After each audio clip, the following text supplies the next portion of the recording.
Welcome back. So in this episode, we're going to see about the squid extraction machine and the hallway, and then leading into the big Gith fights. So first things first, let's take a step in here, and we'll get a little metagaming. So we can take a look around the room and we see that there's a whole bunch of Mind Flayer parasites.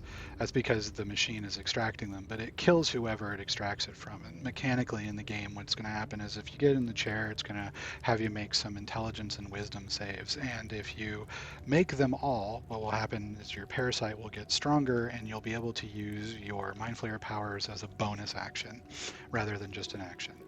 If you fail them, you'll get a permanent debuff until you consume a Mind Flayer parasite. So in most playthroughs where you're actually using the parasites, this is actually no bad thing. There's not really any penalty to using it because you're going to consume a parasite and it'll remove all of the debuffs. And one parasite removes all of the debuffs. But this is a thing that if you had a character that you knew you were going to end up having as a Mind Flayer in the last part of the game, this is a place where you would put that character in the machine. Now, like for instance, if we wanted to have Karlach, who's one of the you can become a Mind Flayer options, and the options are only Karlach, the main character, and a character we haven't met so far, those are the only three that we can use. If we chose to have Karlach, we would need to have no one else from the party here in the Crèche when we walked up to the chair with Karlach. So like we wouldn't have the main character because it would override, and we wouldn't have Lizelle because it would override. But if Karlach were alone in this room, she could use the machine and get the bonus. The same with the main character. In fact, the main character can simply tell Lizelle they're going to use it, and shockingly, Lizelle will be okay with it because it shows them as being dominant and powerful. And that's something that Lizelle respects.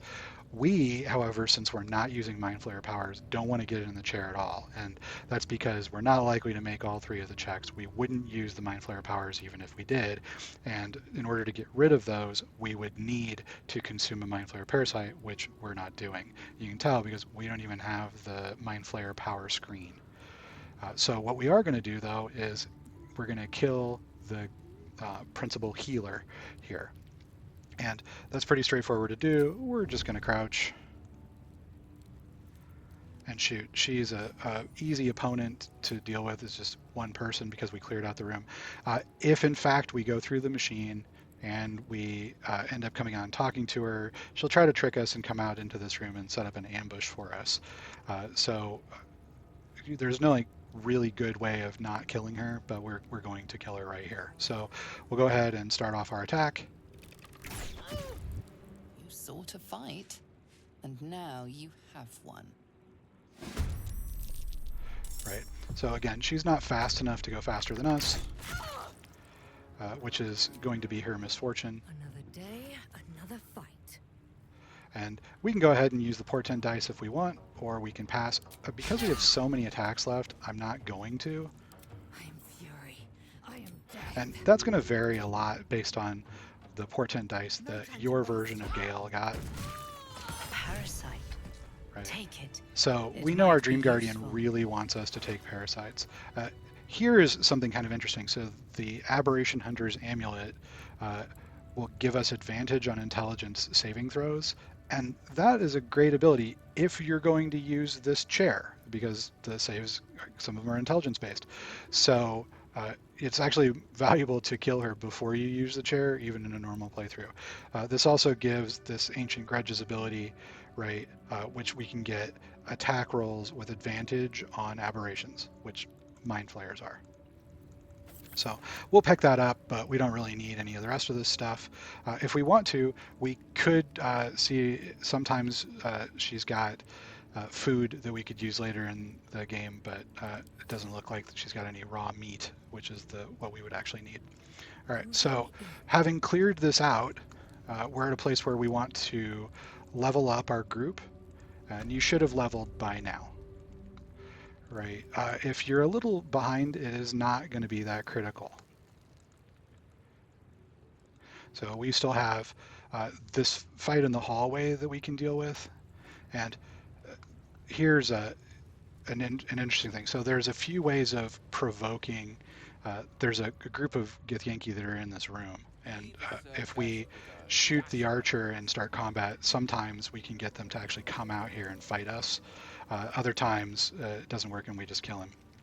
Not really certain why that is mechanically. The easiest way, if you want to try to get the extra experience for all of the Gith commandos that are running down this hallway, is to throw down something that can slow them down, like a plant growth or spike growth, and then throw area of effect scrolls on them as they're leaving in turn-based mode. It's not going to be critical. It's not that much experience, so it's only a few hundred points in total. So no big worries. If you haven't quite reached it, we'll go ahead and start this fight still at level 6, but to get our resources back, I am going to use the Song of Rest. So in addition to giving us back hit points, this restores Lazelle's action surge, and it gives our bard more uses of Slashing Flourish. So we'll take a look at the sight lines. We'll see that we're not in a great place there. We'll grab Lazelle. Indolence breeds madness. One true way. Unseen. Step over, crouch, and we'll go ahead and start with an unarmed attack. I'm sorry, with an offhand attack. Your violence hasn't gone unnoticed. It's about to be returned in kind. And it looks like we didn't get them. The door was still closed. So we'll shoot. And again. And that's it. So there isn't really any additional experience that we can get in here at this point before opening the door. And we can then talk about whether or not we want to try to attack these Gith. Another spell that we could use to try to slow them down would be Sleet Storm, so we could throw a Sleet Storm in and see how many of them we can knock down. They tend to ignore combat completely, so if you can't kill them by the time they get to the edge of an effect or somewhere near the map travel point, they'll just disappear and you won't experience for it. Because it's so irritating to try to optimize that XP, I'm just going to not do it. But you can certainly try. So, and it doesn't hurt anything to do so. No traps, I do think that the Gith Yankee swords, they'll sell if you want to pick them up. There's a whole bunch of loot just in general in this area. And here we're coming up on the main boss battle for us here. So we're going to take a peek in the door and see what we find out.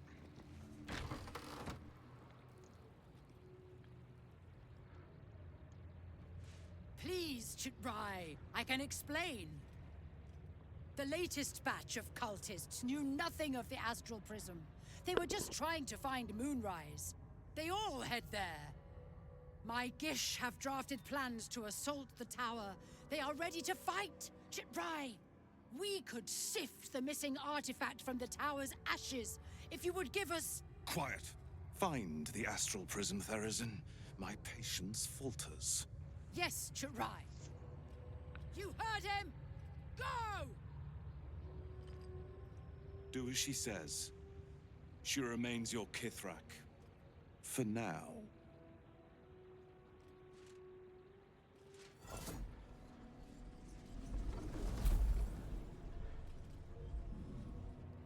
Alright, so that cutscene shows us that she's got the key to open the barrier, and then these guys that are running past are the ones that we could try to stop and fight.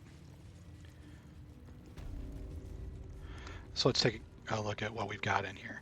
We could pick her pocket and just open the door, but that's not really our style. What we're going to want to do is kill her, but she's extraordinarily tough, right? So she's got a parry and 104 hit points. Pretty dangerous. Let's take a look and see if we can move her, and we can. So what we're going to do is we're going to explode her. So we'll reposition a little bit.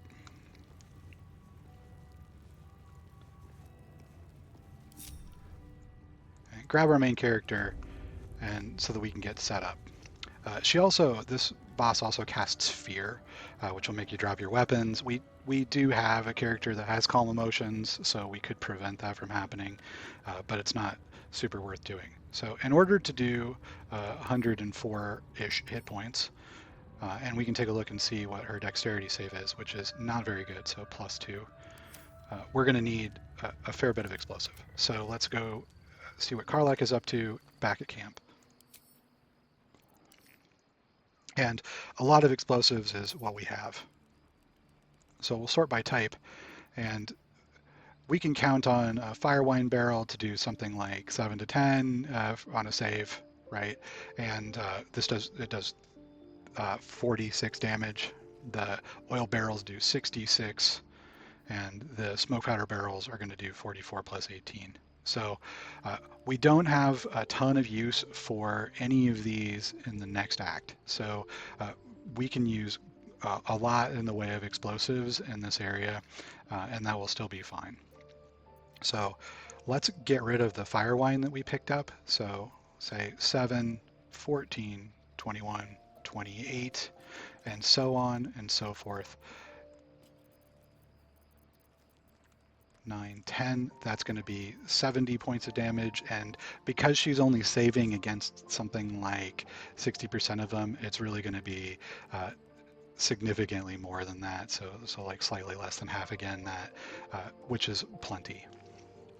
So we'll go ahead and grab all of these fire wine barrels and we'll send them to Alfira, and we'll swap to Alfira.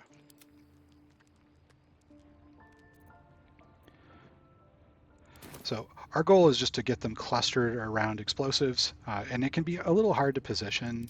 So what we'll do is we'll just try to bring them over closer to us, drop the barrels, and leave.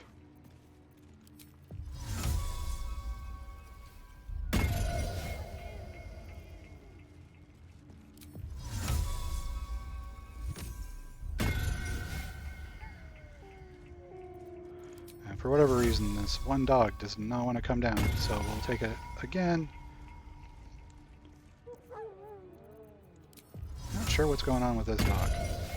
Come on, buddy. Don't make me look bad. All right, so here we've got everybody more or less within the range that we need. We're super heavily burdened. So let's unload some of these barrels.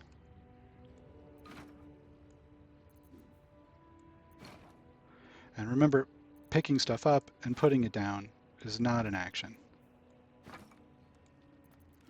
We can set objects for high in here.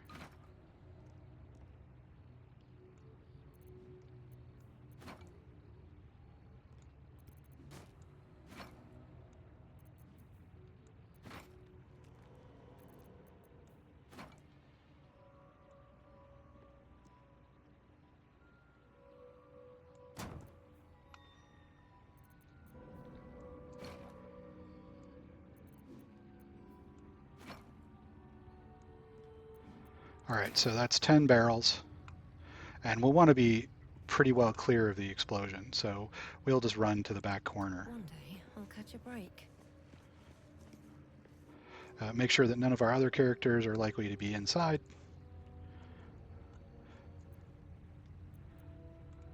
Let me work my magic. We'll have Gale step a little bit out, Action, not and reaction. Lozelle step a little bit out, and then we'll even close the door. Have a lot on my mind. And we've got our main character here. Now we can throw something, we can shoot something.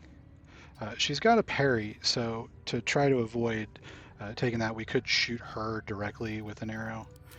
And we're going to want to use a fire arrow. If you don't have a fire arrow, it'd be fine to shoot an alchemist fire, which you should have a ton of from robbing Barkus. So we'll aim directly at her. And we'll see how much damage we can do to the group.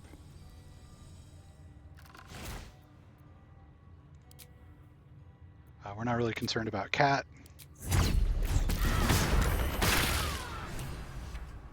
And that's it. We'll exit turn-based mode, and never let it be said that Barrelmancy is not super useful. We have to let the fire die down. Very well. and then we'll take a look at what she's got. So she's got a psychic greatsword that could be useful for Lizelle. We've got a Gith shard and a giant miniature space hamster. We'll see if maybe the cat wants to eat that. I'm not sure if that's going to be an item that the saber cat's really interested in.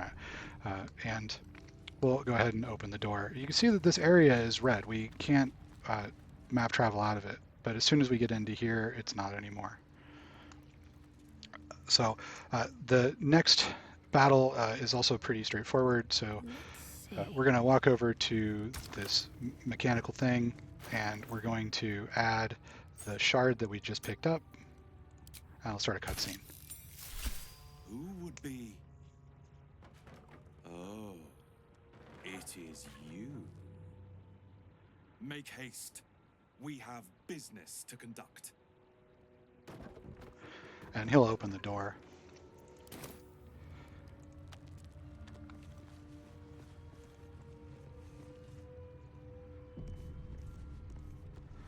All right, so he's going to be down this corridor and then down at the end of the hall. But we've got a little bit to do before we're ready to deal with Warga. So we're going to come back out to where we can map travel.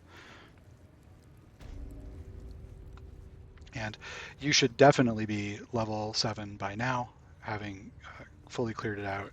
And so I'm going to level up and then get ready for the battle when we're in camp, and we'll do that in the next episode. I will see you there.